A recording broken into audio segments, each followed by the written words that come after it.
You're listening to the Personal Mastery Podcast with Ari Baga. Interviewing CEOs and executives who are performing at the highest level in their industry, working purposefully towards a vision in alignment with their values, and in a state of constant learning about the self. Welcome to another episode of the Personal Mastery Podcast. And in today's episode, we have Ron Shah, who is the CEO and co-founder of Obvi. Obvi is a collagen protein supplement brand focused on helping young people feel and look better as they grow older. He has an outstanding background in accounting and performance marketing, and he's been able to take that expertise into Obvi and skyrocket the business. We're gonna dive right into how he started the brand, as well as community building, performance marketing, and most importantly, conversion rate optimization. So without further ado, here's Ron. Ron, welcome to the show. Thank you so much. Thanks for having me. Awesome. Where are you calling from, by the way? So our offices are based in Kearney, New Jersey. New Jersey. Yeah. How are things in New Jersey? I know New York has been pretty interesting over the past few months. Yeah, I think we had our tough days. Then we had our moment of rallying when we kind of the states that made it out of the mud, and then and now we're seeing some pop beds again. I think every day is a new day. Like you're going based off a number, right? Yeah. Of cases, this and that. But, okay. I was in New York for a little while, and then I decided to flee New York after I realized things were getting a lot worse. This was back in April. Oh, that was yeah. Where did you flee off to? Back to LA. Yeah, I was in New York because we had an office in New York. So yeah, I ended up making my way back here. Oh, and then the wildfire started, huh? Yeah. So tell me a little bit about yourself, quick background. Who's Ron? Sure. So currently I am the CEO, co-founder of Obvi. Formerly, I was a accounting major out of Pace University in New York. Went on to working in the Big Four, worked at Deloitte, found my path into startups and working more of an entrepreneurial role when I was actually hired as a controller at one of the older companies I used to work for called Shreds. Shreds was an interesting concept because we actually incubated a few different brands there. I was working primarily in finance and accounting, but it was a startup company, so we used to work 2 shifts. We used to work 9 to 5, go home, shower, come back at 8 p.m., work till about 3 days a week. So in my night shift, I learned a lot about marketing, different things around that, and that's around 2013, 2014. So it was the start of Instagram, Facebook advertising, stuff like that. Really got involved in marketing, and from there, we helped build really some really cool brands there: Shreds, Flavor God, Skinny Bunny Tea, all direct-to-consumer brands. From there, I left and with 2 other partners started a media marketing agency called Ghost 3 Media, a boutique marketing agency based off performance marketing. And from there, we did that for about 5 years, and now took everything we learned over these 5 years and applied it in starting our own brand. Mm-hmm. So yeah, you must have your business running smoothly on the accounting side, because a lot of DTC founders are always like, that's something that people always struggle with. It's like, oh, how do I make sure all the numbers are right, especially when it comes to customer acquisition? So that probably really served you well. Yeah, 100%. I think a lot of people look at it at the end of the month or end of the quarter or end of the year. We're kind of looking at it before we even get something started. We're looking at the numbers, and the numbers have to make sense in anything we do. Mm. Now, when it comes to the brand Obvi, hopefully I'm pronouncing it right, correct? Obvi? Yep. Yeah. So Obvi. What was the idea behind going specifically into the collagen space? Is this something that you were personally interested in, or was it just like a market opportunity that you saw? That's a good question. So we were always in the health nutritional space, right? Working for brands or building brands in the protein category, health and wellness and fitness. The one thing about that protein category, like where you see your whey protein, pre-workout, stuff like that, it's getting very saturated. There's only so many types of pre-workouts you can make, only so many types of proteins you can consume. But within that category, there was this little bit of an overlap in an industry called nutracosmetics. Nutracosmetics is actually getting cosmetic benefits through nutrition. And the leader in that industry is collagen. And so we started looking into collagen, and we attached and looked at the science behind it. The science behind collagen says that you should be taking collagen early on in your life. But the stigma behind collagen has been, oh, it's something you take when you're older to slow down your aging, this and that. So we said, how can we make collagen fun? And that's the market opportunity. Because if people need to take it when they're younger, but all the brands look like they're positioned for older people, for not a fun marketplace. And collagen is, has a stigma of just being a product you just throw in some other protein, or you just throw it in and forget about it. Want to change the stigma for collagen to make it accessible to millennials and beyond. That makes a lot of sense, especially like even for me thinking about it when I first saw like, oh, collagen, I was like, okay, it's probably for people who are starting to see wrinkles on their faces, and they want to start like using the product to look a lot younger. So, and I'm assuming probably like most people think like that because that's how like it's been marketed. So how do you even like convince someone that's young to start even like thinking about buying this product? Yeah, I think so. I think there's two parts to it. One is educating them. The science behind it is you lose collagen, your body stops naturally producing collagen, which is basically the Elmer's glue that holds your skin together and your nails and joints. Your body stops producing that glue by the time you're in your mid-20s. After that, your body naturally depletes 1% of collagen per year, right? So that's why by the time you're 50 or 60, you see the wrinkles, you see the joints, this and that. So when you break it down to this easier format of understanding, I'm sure even let's say you hearing that, you're probably like, oh shoot, maybe I need to look into collagen, right? Because I don't, instead of me being a reactive measure, let me be a preventative measure and say, I don't want to see the wrinkles and then do something. I don't want wrinkles, right? So that we're training people to think like that, educating them on that. And the second part is you have to make it fun. I think the brand has to be exciting. I think the flavors, we made it very fun, very, very flavorful. We basically said collagen doesn't have to be boring. So I think those are the two main methodologies that we went after. And now for your target audience, I look at your website is very pink. Is there like a specific reason why that is with the colors that you use? Is it to like really target like a specific demographic?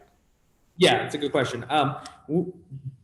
Collagen is unisex and everyone should be taking it. Everyone can take it. But I think one of the things we've learned over the years of building brands or working with brands is pick a demographic and stick with it, right? When you try to go too wide, no one feels personalized. When you go too specific, a lot of people get left out. So we kind of said, you take the genders male, female. For the males that want to try our brand, we always say, real men drink pink. But our brand is catered towards that female demo to let them know, hey, it's a fun brand for you. You can feel comfortable with this brand. So how do you like tie like the idea of it being a supplement while also helping with like aging? Because it is protein, right? I'm assuming a lot of people take it for like working out. So we actually, so with collagen, because it is a protein, but it is not a high dose of protein. The main reason our collagen is for the source of collagen, which that directly is tied to hair, skin, nails, and joints improving. Not so much your performance improving in the gym or your workout, stuff like that. We have different products like our best-selling product is actually our collagenic burn that we created. Something like that people take to lose weight, get healthier, but our collagen is mainly for um, other purposes of hair, skin, nails, and joints. Mm-hmm. Now, getting more into launching the brand, what are the different steps that you take to get this to market after you figure out your product? Because a lot of people assume that it is easy to launch direct to consumer brands, but there are different, obviously, a lot of different things that go into it. What would you say like were like the top three most important thing that you had to get right to successfully launch the brand? Yeah, no, that's a good question. I think once you've figured out your product and the demo that's desired, um, I think we were lucky to have a good background of paid ads, right? Facebook ads, Snapchat, this and that. Defining, your advertising tactics and how you're going to drive that traffic is extremely important, right? I think the second piece is making your website where people are landing to, right? Whether it's your landing page or your website, making it super clear, telling people what the problem is, why you solve it, and how you can get the solution. Building off of that is extremely crucial. And then I think the third biggest thing is the experience flow, right? If you're capturing people's email, are you just giving them a discount code or are you taking them down your company's journey? If you're capturing people's phone numbers, are you just sending them a sale text message or are you showing them that, oh, our collagen, you can eat, drink, bake, right? We also give a free hard copy recipe book with every order. We also do a lot in our community. We have the largest Facebook community. We have the second largest Facebook community for collagen members on Facebook. We take a lot of people to go there and say, hey, even if you don't want to be a customer, come join our community and see what others are saying. So I think working on the experience, building that out before you just say, oh, I'm just trying to get sales. Mm-hmm. Yeah, diving a little bit more deeper into the community, is this something that you started before launching the brand, or is it something that you're building as the brand grows and as you get more customers? Yeah, so we started the community effectively pretty much right around the time we started the brand, but we really started to build our experience around it as we started to send more people there. And we saw that there was a lot more engagement, a lot more traffic that people are seeing, that people are willing to talk to others. And so the more we saw that the conversations were leading to people feeling more comfortable, the more traffic we sent there. As that kept building, we pivoted to say, all right, let's build things around our community. So now anytime we do a launch, the first people who get to even hear about it is our community. Anytime we talk about something, the first people that hear about it is our community, not even Instagram, not even Facebook, So I think it's hard to say we started at the same moment, but we definitely catered into it. Yeah, the reason why I ask is also because people are always wondering about building a Facebook community, but especially in the health space too. I think people, well, in general, in any space, people generally have like questions. But specifically in the health space, people wonder like, oh, what supplements are you taking? What's working for you, etc. So I can see that being like a great environment for people to see, okay, like how are you taking your product? What has worked for you, etc. Right. And I think fostering open conversation is important. Our community is not 100% only about Obvi, right? Sometimes it's about someone saying, hey, I had a rough day today. This is how I'm feeling. Sometimes it's people saying, hey, I take these other products along with Obvi. And it may be our competitors. And we're saying, okay, cool. Help others, help each other. So yeah. That's what I really like about this, because a lot of brands wonder like, how do you even build like a large Facebook community? But it's like, okay, like they create a group and then they just promote like link after link of their products, but they're not really providing any value to the people in a group. So yeah, is it like, how do you even like manage that content, or what type of content are you providing on top to keep people engaged? Yeah, another great question. So we actually do not allow any links, any total set of referrals. We don't even try to sell Obvi in there. We keep it purely about assisting, helping, and what people are doing in their daily lifestyle to implement Obvi or other things. The best part about the community is we've built a really good team around it. We have a team of really good admins that moderate the group. Then under them, they have a group of moderators that are moderating the comments, making sure nothing is being abusive or negative. But when people do have problems and they say, "Hey, my shipment didn't get there," or "Hey, I tried this; it's too sweet for me," they're also there to help. And so I think you have to have a good team around it. But I think if you have a good team and you foster the idea of you can talk about anything you want here as long as it's positive, I think people feel. Yeah, and I was recently talking to one of our customer support heads here at ConvertSmart, and what he said is, at the end of the day, people just want to be heard. So being able to provide that environment for people to like ask questions or just talk to other people who are on the same journey, most of the time, like someone being able to like feel that at least you care or provided that environment for them to be listened to goes a long way, and that's something that's definitely going to get them to come back to make another purchase. So even something as easy as like replying to someone's like question in the group, that person might really feel very close and closer to your brand.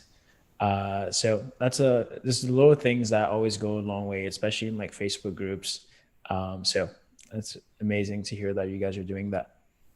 No, thank you. Yeah, it's a big part of our day-to-day routine. It's a big part of something we monitor, of course, carefully. So it's definitely a lot of work too. Mm-hmm. Yeah, getting more into like the Facebook ad side. You said you guys do Facebook ads really well. You come from a performance background. Can you talk about like the formula that really works for Facebook ads? Because every brand is always trying to figure it out. You have like 1,000 gurus out there who have a different approach, but I want to hear from someone who has actually done it for a brand that's actually working. So can you talk about like your strategy when it comes to ads? Yeah. And I think the biggest part of our strategy per se is more around who we're targeting has been really defined, right? So we're going after the females, we're going after a certain demo. But I think the biggest part of the formula is testing, right? A lot of people feel like, oh, if I have this one piece of content and I think this really clever caption and send it out there, it's gonna work. And when it doesn't, there's a lot of attachment. There's a lot of people that feel a certain way that, oh, this didn't work. Facebook ads is not for me. I think not being attached to any piece of content, not being attached to even any consistent performance. Because we've all seen it, right? Where 7 days in a row, you'll do great. On the 8th day, all of a sudden, it's gone, right? Mm-hmm. Knowing that nothing is permanent, accepting that nothing's permanent, and accepting that whatever your idea may be a complete failure. If you take that mindset, you're going to be able to kind of swim around this Facebook pool they call, right? A lot. And I think that's the best thing we do. I mean, you go into and look into our ads and stuff, we're testing tons of different pieces of content, tons of different caption styles, and testing tons of different audiences. And just because one works, it doesn't mean you give up on the testing piece. We're constantly, taking our entire day's budget and breaking it up into, hey, if this is working, cool. I'm not going to put all my eggs into that. We're still going to keep testing to find more winners. And I think that concept has stuck with us from day one. And I think that's really the formula is don't stop trying just because something didn't work. Don't stop trying because you had a month of spending $1,500 and it didn't bring you $3,000 in sales. There's a way to figure it out. There are people who are able to sell with terrible content. There are people who are able to sell with unbelievable content. So the spectrum is so large, and if you can recognize that, I think you can get more comfortable. I think we share the same approach here. Like every single time I look at the people who are actually successful at ads, it's just a bunch of testing. Like I don't think like any media buyer really knows which ad is going to perform. Like at the end of the day, you have a pretty good idea of what your strategy is, but you don't know what piece of content match with like a specific caption or description is going to work. So it's about putting in as many variable as possible and letting the algorithm work, and then figuring out, okay, this ad worked. Maybe then I take that ad or the content and then pair it with another headline and another description. And that I've seen work really, really well. And it's just about testing as much as possible. So you're definitely right on that. I think like even when I was running ads, that was like the biggest thing that I learned, that you just got to keep texting. You can't just like run like 2 ads, Right. spend like $2,000 and then decide, oh, maybe ads don't work. I agree. Doesn't work like that. So recently, there's been obviously we're close to election time, and politicians they're cranking as much as possible into the Facebook ad algorithm. I heard a lot of people talk about it, but is it affecting you guys? Yeah. Uh, Yeah, of course. I mean, I think Q4 in general is affecting everyone. The big media companies are coming and spending all their money before the year ends. The politicians are spending their money once every 4 years, so you see it back in 2016 too. I think it's part of it is like you change your approach of what you're trying to get out of advertising, depending on the seasonality, right? When we go into Q1, which is new year, new me concept, right? Our goal is going to be acquire, acquire, acquire, right? Right now, our goal is prep for Black Friday, acquire too, but be mindful that if we're going to be spending at a smaller return on ad spend, we probably want to save up, for November Yep. when that's around, but keep relevant in October, right? So you spend more on remarketing, you spend more on the different approaches. So I think if you look at your year and break it out by the different quarters, you can find your different patches. Summer before quarantine or COVID, summer used to be very slow for ecom, right? Everyone's out, not as much people are shopping, but you look back at what just happened, summer was crazy good, right? So I think you take these 3 months at a time and you set your expectation. That way, you're also not reaching for something that's so ridiculous either. Mhm. Yeah, we're going to talk about Q4 in a minute, but I wanted to ask you about Snapchat. What exactly are you guys doing on Snapchat, and what have you found to be working?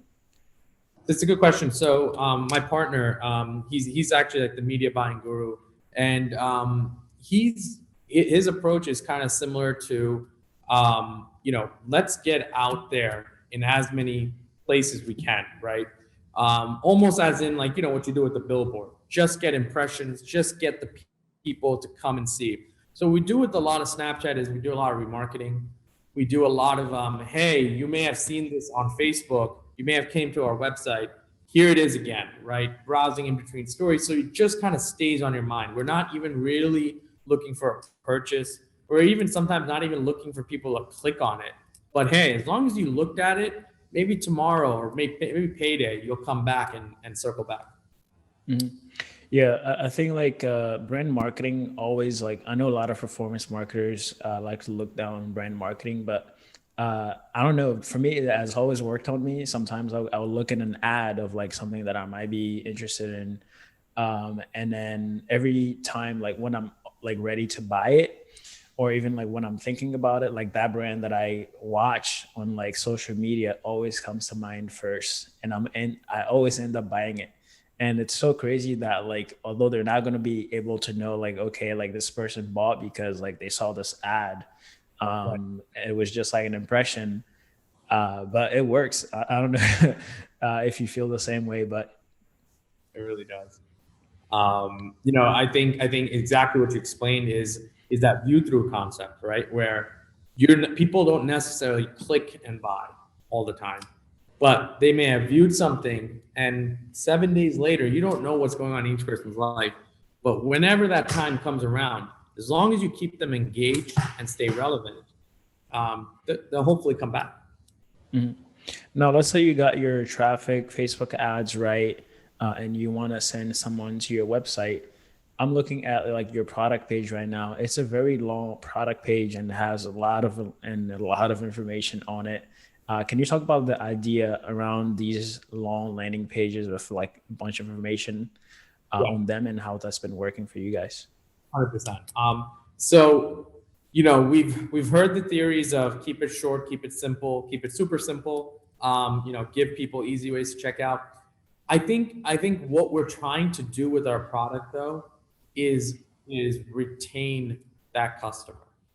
So we rather not keep it super simple, give people a ton of information so that when they get that product, they feel confident in finding a result, right? Mm. Our retention sits right around 35 to 40% each month.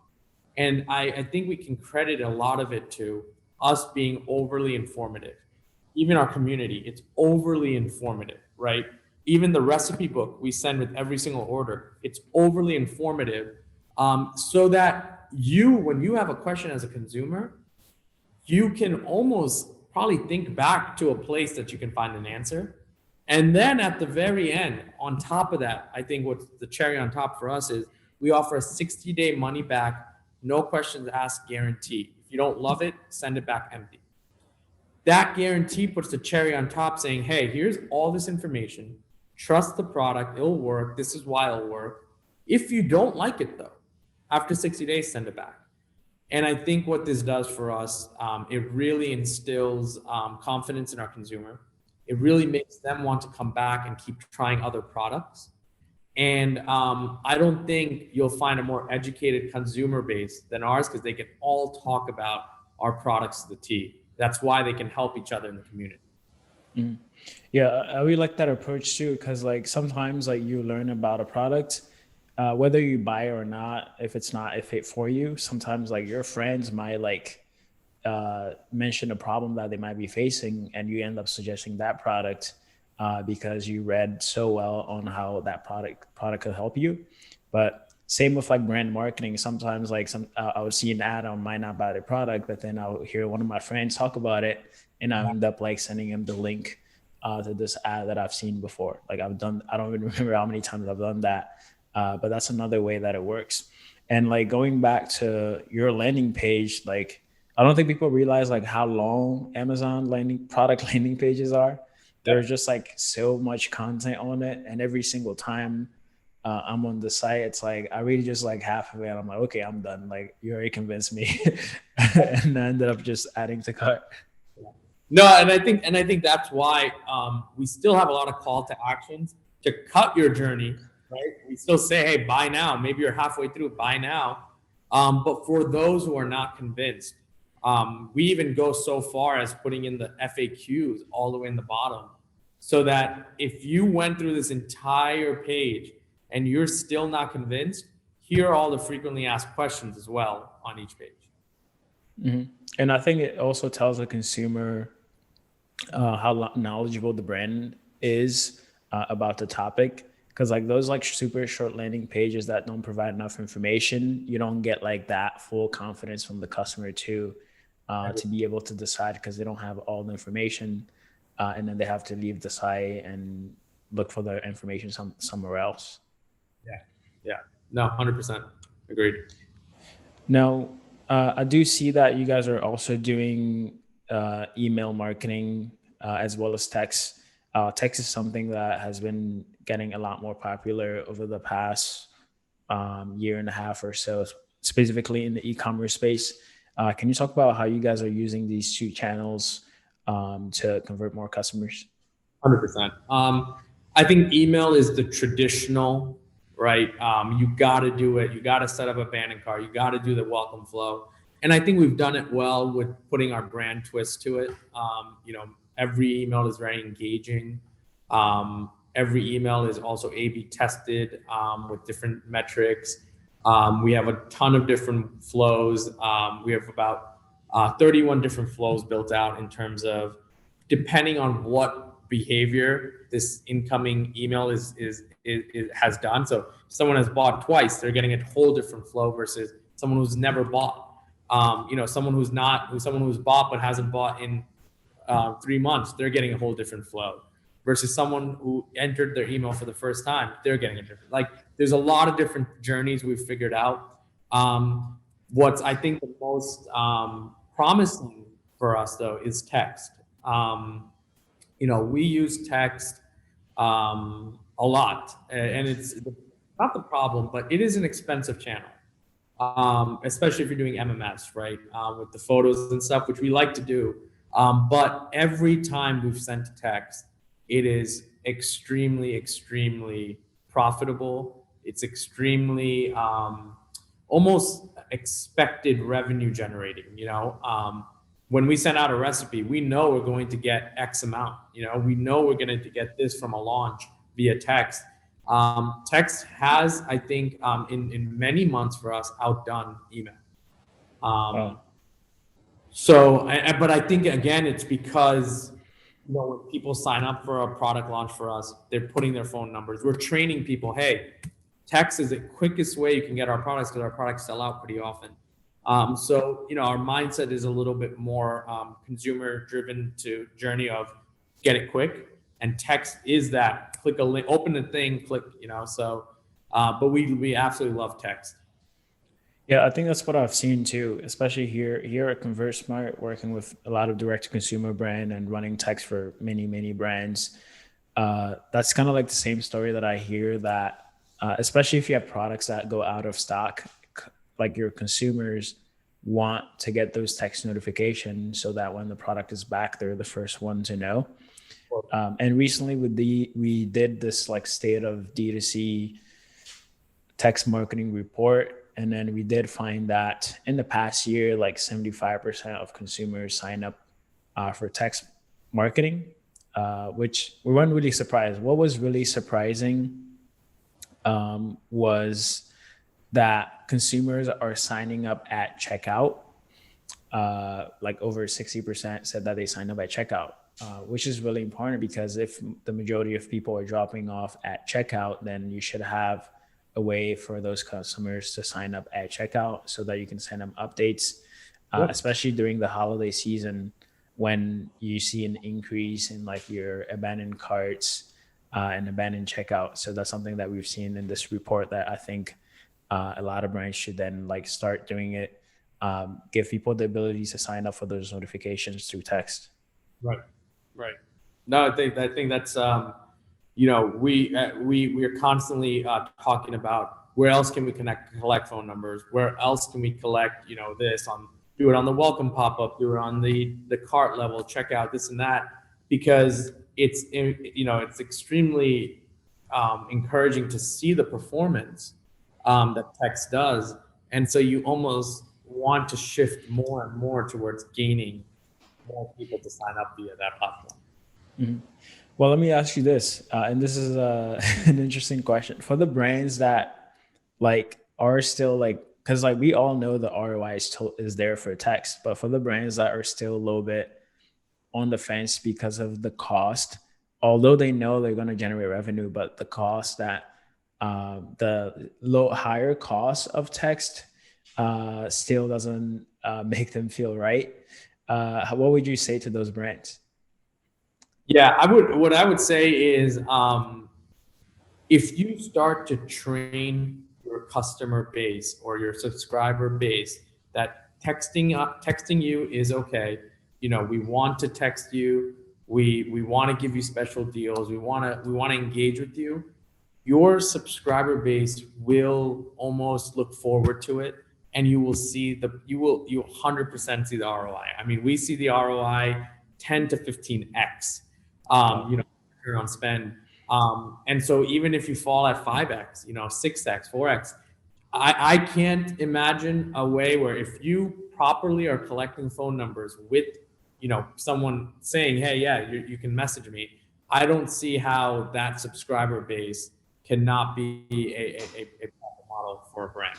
So I would just say, maybe you may not see it on your first message or the second message, but when you train that subscribing base, like, hey, we text you when it's important, make sure you act. I think that subscriber base will react, and you'll see it pay off 10 times over. Yeah, 100% agree with that. Now, getting more into Q4 stuff, obviously Shopify announced a few months back that since I think March, they've been seeing Black Friday like traffic every single day, and it's only been going up. So I'm expecting this Black Friday season to be very uh, profitable for a lot of e-commerce brands. At least the traffic should double for this holiday season. So, what are some of the things that you're doing to prepare for Black Friday, Cyber Monday, and what sort of results are you expecting to see? Yeah, I think one of the biggest things that we realize and recognize is again due to COVID is not many people are going to go to stores and malls. Of course, we've seen a lot of shift Black Friday, Cyber Monday to online shopping, but this year I feel we're going to hit a record not because e-commerce is doing something right, but it's because retail can't do much. Yeah. So with that being said, I think you have to prepare for the onslaught of people that are going to want to just shop and almost at the convenience of not going in a store and actually just transacting online. I think we're going to get a whole new pool of buyers that were maybe not used to doing this, not used to shopping online. So we're preparing for those people by making our site experience, our user experience, very simple, very incentive driven. We are heavily focusing on AOV over anything else. We want people to stock up and save concept, right? Rather than having more volume of orders, um, because I think we can hit our goal quicker then. And I think the other thing we're really preparing for is really honing in on our customer base that we've built up and seeing how we can have them take advantage of our largest sale, our best offer, so many new items, and really giving it our all to them and saying, hey, this is what we're giving you as our best foot forward. Mhm. Yeah, one thing I wanted to touch on is making the site simple. So obviously, there's going to be a large range of consumers who have never shopped online before coming online. So making that shopping experience as simple as possible can go a long way. Like I can tell you how many times like we get like customers texting back like, hey, like how do I order this product? And it might be like you might think it's a crazy question, but how many of those customers are out there asking those questions because of how complicated the checkout process could be? So that's something that we've definitely seen. And the second part is AOV. And I recently like tweeted about this, like, hey, like people don't realize how important AOV is. Like you can hit your target a lot faster if you double your AOV instead of wanting to increase your conversion rate. So even like for us, some of the campaigns that we've seen like last year do really well is bundling products, getting people to stock up and then saving like a much larger discount. That's something that I've seen work really, really well. And you'll be surprised. Like you might say, "Oh, who's going to buy like 5 of the same product?" That's what we asked last year too, and surprisingly, like people would buy them just because the saving is so big. Exactly. No, we've always. I mean, even if you go to our website, we bundle right away. Even our biggest promo on our main banner is bundle and save, right? Bundling is something again we've trained our consumers to do. I think this Black Friday we've taken that bundle concept and amplified it even bigger. So I think that's what's going to be the most exciting is if we can hit our AOV. Who cares how many orders you get, right? Hit your goal, like you said, so much quicker. And once you hit your goal, it's more smooth sailing from there. Mm-hmm. Yeah, you talk about this is something that I want to ask you personally. Actually, you talk about training the consumer. You said that a few times. Like, how do you make sure like the consumer ends up like going the right route that you want them to take? Is it like because like sometimes like you might do something and then you might get like a response that you didn't expect. So how do you like actually properly train the consumer to do the things that you want them to do? Yeah, it's a good question. I think I think the biggest way is reinforcement and also building your business model around your concept of wanting to do that, right? One of the cool things we do at Obvi is we kind of align ourselves to, I don't know if you're familiar with Supreme or like Nike or Jordan, right? Yep. They do drops or they do limited edition stuff, right? Get it now or it's gone forever. We started doing that back in June with our first year birthday. It was our 1 year birthday, so we dropped a birthday cupcake flavor for collagen. We sold out in 2 weeks, and there was petitions by our customer base to bring back that flavor. And it was like it was such a big hype. So then we did it again. We did it with pumpkin spice. We're about to do it with another flavor in December, and we have our next 15 flavors until 2022 figured out and ready to go every month. What this is doing to our consumer base is saying, hey, when we release something, whether or not we tell you it's limited edition, you better go and get it, right? If you want it, because you don't know how long it's going to be there, and we have no idea if it's coming back ever. So we're training we're training the collector's mindset into our consumer base in something as simple as collagen, right? And I think you do that, and by constantly making your business model revolve around it, right? Our business model is shaping around training our consumers to say, hey, when we drop it, get it. Good question you asked though is what if someone is not receptive to it? How do you get them back into the mode? And I think this is where you use your sales funnels, right? To bring them down different journeys, right? Whether on email you take them down a sunset journey, right? Where hey, if they're really not going to buy it, let's take them out.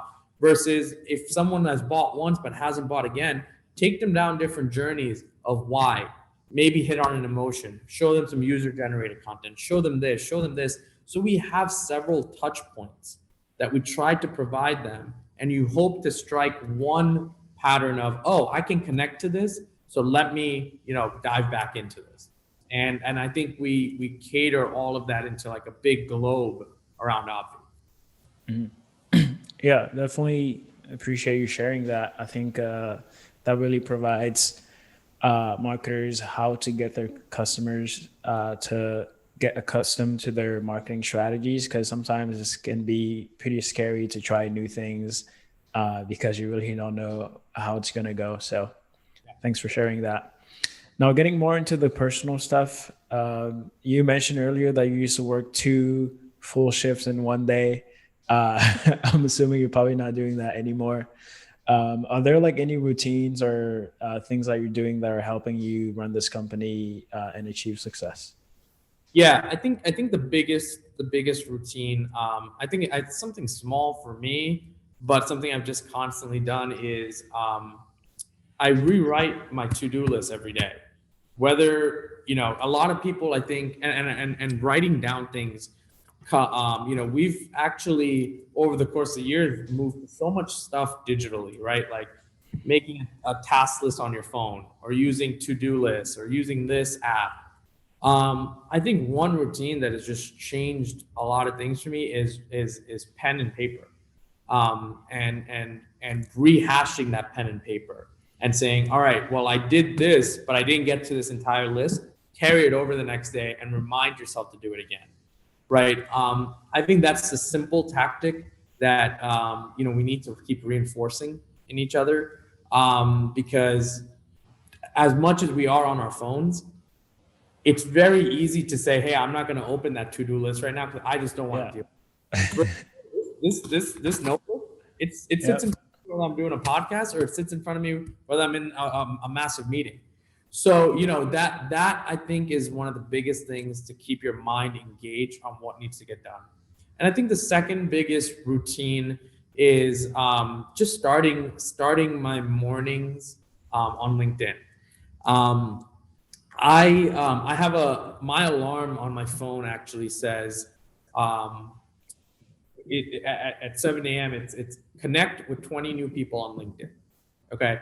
So before I even open any other app, I open LinkedIn when I wake up, and I will connect with 20 people that are just completely new, maybe in CPG, maybe in accounting, doesn't matter.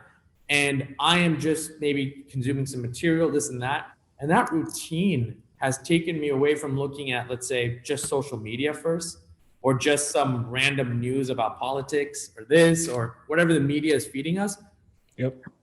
down to actually user generated content from LinkedIn. And I think that's trained my mind to say, okay, well, the world's going to be okay because people are figuring shit out, Yeah, dude, I 100% agree with that. Like the biggest thing that first of all, I agree with the note and paper and pen thing because I do that every day. The second thing is the not checking out newsletters. Like I think that's like every single day there's a new newsletter out. There's always going to be the media talking about what they've been talking about for the past however many years. Yep. It's always going to be there.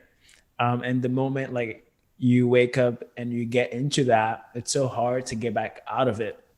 Right. So you end up like clicking in this article that takes you to another one. Next thing you know, like, your day is gone. So yeah, same with social media. I try to like block out like news feeds and like, cause like when you read one, like you end up reading as many as you can, like you just end up scrolling. So I try to not to get in that habit of just like scrolling on social media in the morning too. Yeah, no, that's great. It helps a lot. Yeah. Well, thanks for being on the show. How can people find you, and how can people find out more about Obvi? Sure. So find me on LinkedIn. I'm always on there. You can look up my name, or you can look up CEO of Obvi. And Obvi, I mean, our website, myobvi.com, myobvi.com, is a great place to get started. But also, if you want to read about, our reviews or read about some, videos, we've done a ton of different videos. So you can go on YouTube and type in Obvi, or just Google Obvi, and you'll see a bunch of reviews and some, different articles that have been more presented from the consumer perspective. And the biggest thing I'll say is, above all of this is come join our community. Just type in Obvi community on Facebook and, take a scroll at it. I think you'll be impressed. Mm-hmm. Yeah, we'll definitely leave those links in the description. Now, if you're listening on iTunes or Spotify, there's one more question that I'm going to ask Ron here. So that's only going to be on YouTube. So Ron, the last question that I have for you here is, are there any brands that you love or envy, and why? Yeah, there definitely are. I think, there's few brands that we love, and not maybe even envy, but more so look at it as brands that have built a great path. Ghost Lifestyle, which is a fitness supplement brand that have done, actual collaborations with real companies. So they've gotten Chips Ahoy in their protein. They've gotten Swedish Fish in their pre-workout. Very, very cool brand. Another really cool brand is Alani Nu, owned by two really big fitness influencers, but they didn't just build a brand that's, hey, buy this because I'm an influencer. They built a brand that has really cool products and really cool branding. So we model a lot of our thought process of how they're doing their branding approach, which is second to none. Yeah, we'll definitely check out Ghost. I know is a really big one, and I kind of put them in the same category as like Gymshark. They do a lot, like their performance team and brand marketing team is just very excellent. Excellent. Yeah, they're great. Well, Ron, thanks again for being on the show. Of course. Thank you for having me. Thanks again for listening to this episode, and I hope you learn a lot about how Steven is navigating the retail waters during this pandemic. If you're listening on iTunes or Spotify, please follow this podcast and leave us a 5-star review. And if you're watching on YouTube, leave us a like, comment, and subscribe to this channel for more episodes like this. Other than that, thanks again for listening to another episode of the Personal Mastery Podcast.